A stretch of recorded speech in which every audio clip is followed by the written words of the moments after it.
I am a technologist. I am enthusiastic about computer science and advances more broadly in the scientific world. The mission for the foundation and my interest is in making sure that our society benefits the most from this technology and is prepared to be very technologically literate.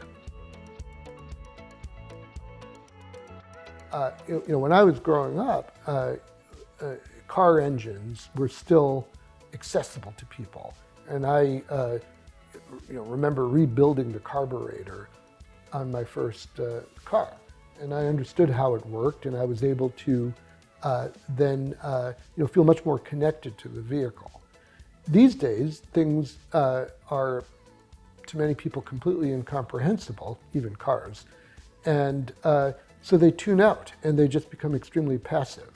And so we need to increase the literacy of these technologies just so people can feel connected to society, and then they'll be much more active participants.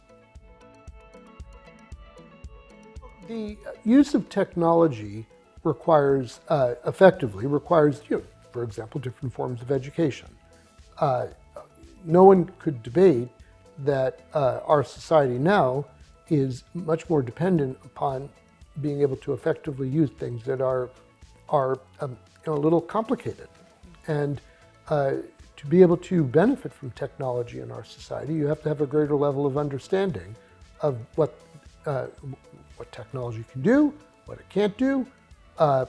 And so there's a level of preparation that really has to start at a very young age, which is in fact one of the reasons I was so interested in Scratch years ago. But it goes well beyond. One of the big efforts that we have put energy into is basic research. If you think about the world of AI today, everyone thinks of the big tech companies and the tens of billions of dollars that they're spending to advance the field. I think what people may not fully recognize is that in the end, the big tech companies are focused on a relatively narrow set of problems. Now, on the other hand, the Siegel Family Endowment has been backing projects like the Quest for Intelligence at MIT, which is really much more of a basic research effort that ultimately could advance the field in dimensions and directions that are not of interest to the corporate world. And so fundamentally, I believe that we're in the early days of the AI revolution. I mean, some people think it's a solved problem. I don't think at all that it is. And it's extremely important to think of AI as really a basic research effort. There's some commercial applications, but it's fundamentally something that we need to advance in directions that may not be obvious. And an effort like the Quest at MIT, I think, can help achieve that.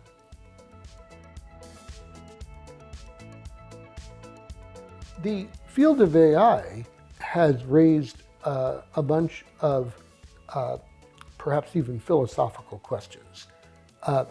When you try to encapsulate decision-making into any kind of model, it might be an AI model, the question is, how do you evaluate the capabilities of that system?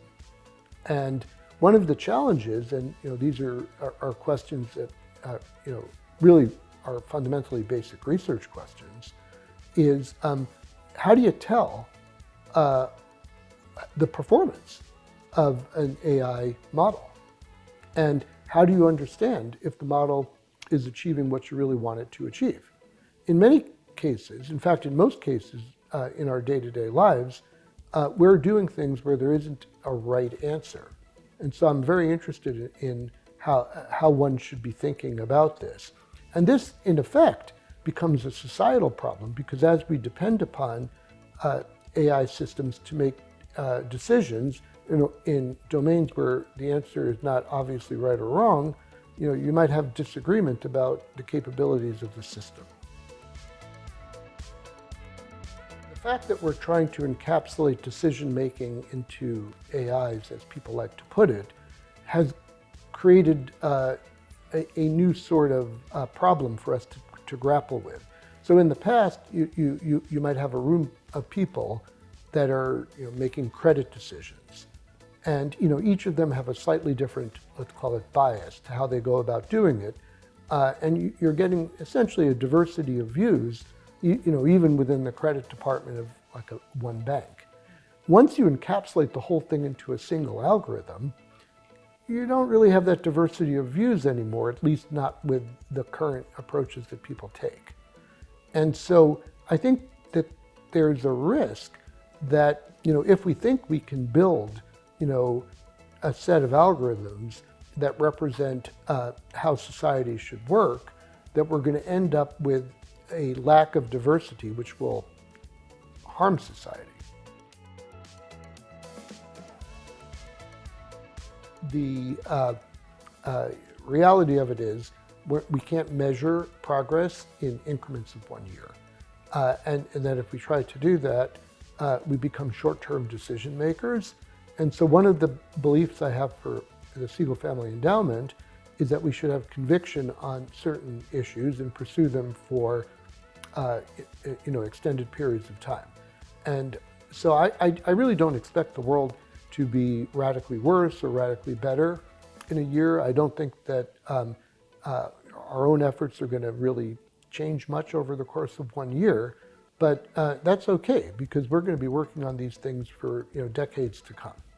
What I would hope will occur over, let's say, a decade is for, first of all, for K through 12 education to continue to have an increased STEM focus.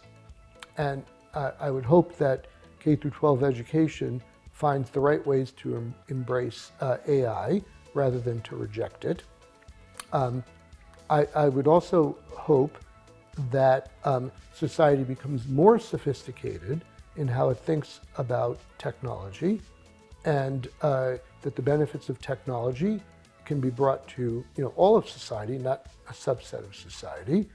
I think that we need to increase the level of sophistication of how technology can be used in government.